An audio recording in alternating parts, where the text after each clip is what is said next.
I say Israel, you say stand strong. Israel! Stay strong! Israel! Stay strong! When I say Israel, you say stand strong. Israel! Stand strong! Israel! Stand strong! Good afternoon, everyone. Good afternoon.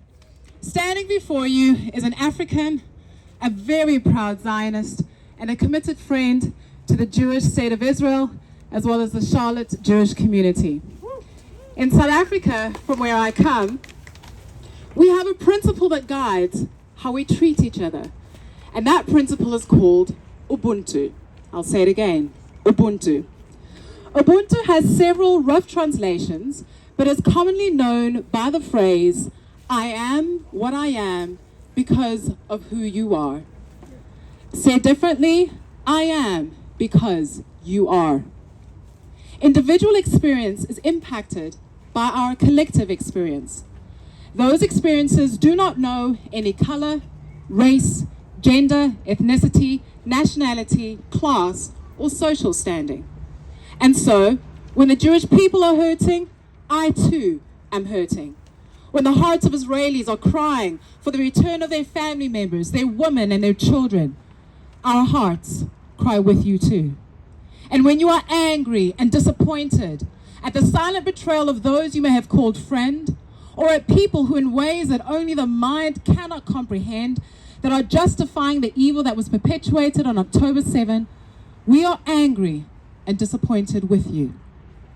In the chorus of voices screaming against you, screaming and calling for your destruction, know that in the spirit of Ubuntu and of its core values of survival, solidarity, compassion, respect, and dignity, that there are many voices here in the United States and in nations across the world that are defending you, that are loving you, that are praying for you, and that are educating others about the truth.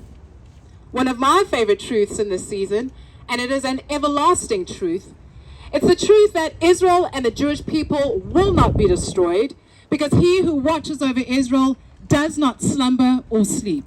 Yes, he who watches over Israel, he does not slumber and he does not sleep. The Amalekites tried to destroy you, but it is them that are no more. The Assyrians, the Persians, the Romans, the Byzantines, and the Crusaders all tried to destroy you, but it is them that are no more. So somebody better tell Hamas, Islamic Jihad, Hezbollah, and all their friends that unless they change their ways, it'll be them that will be no more. From the river to the sea, Palestine will be free, is their clarion call. Let it be known that from the river to the sea, Israel will always be. Yeah, but Olga, some of you may say, we hear what some black influencers out there are saying, and also what some African leaders are saying. Yes, I see it too, I hear it too, but I am not moved because I know that their views are in contradiction to the lineage that we share. This lineage goes back to the Queen of Sheba, an African queen who led a diplomatic mission to King Solomon in Jerusalem 3,000 years ago. It goes back to Africans in the diaspora like Edward Blyden, who championed Zionism as a cause for the Jewish people before even Theodore Herzl did. It goes back to Martin Luther King, who was a public friend of Israel, and among many things said, we must stand with all our might to protect Israel's right to exist and its territorial integrity. It goes back to even Nelson Mandela, a man who, despite his complicated relationship with Israel and the PLO, was not an anti-Semite. Despite how much the propaganda machinery works overtime to have us believe that he was anti-Zionist, he said, and I challenge any one of you here to look this up, he said that Israel has a right to exist within safe and secure borders. And if there's going to be safe and secure borders, there has to be an IDF, and a strong IDF at that. People of Israel and Jews who now live here in the United States, you have endured much, but more you have overcome. As the fangs of anti-Semitism seem to sharpen with each passing hour, please know that I represent a people that stand with you and that love you. So afraid, be not.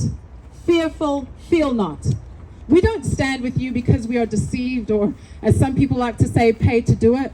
We do it because it is something expected of anyone with a heart and a soul.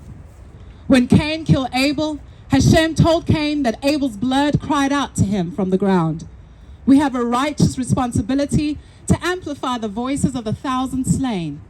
So no, we will not be silent following the massacre and the wounding of many. We will not be silent until all the hostages are free. And we will not be silent until Israel has exercised her sovereign right to defend herself. It is true that there is strength in numbers. What is not true is that there is truth in numbers. So don't be disheartened or dismayed when there are masses chanting lies. The truth will prevail if we do not grow weary in speaking it and sharing it. So don't stop speaking. Don't stop sharing the facts on social media. Don't stop showing up to rallies like this. Like ripples in the pond, the impact of truth will be felt and seen, even if not always immediately.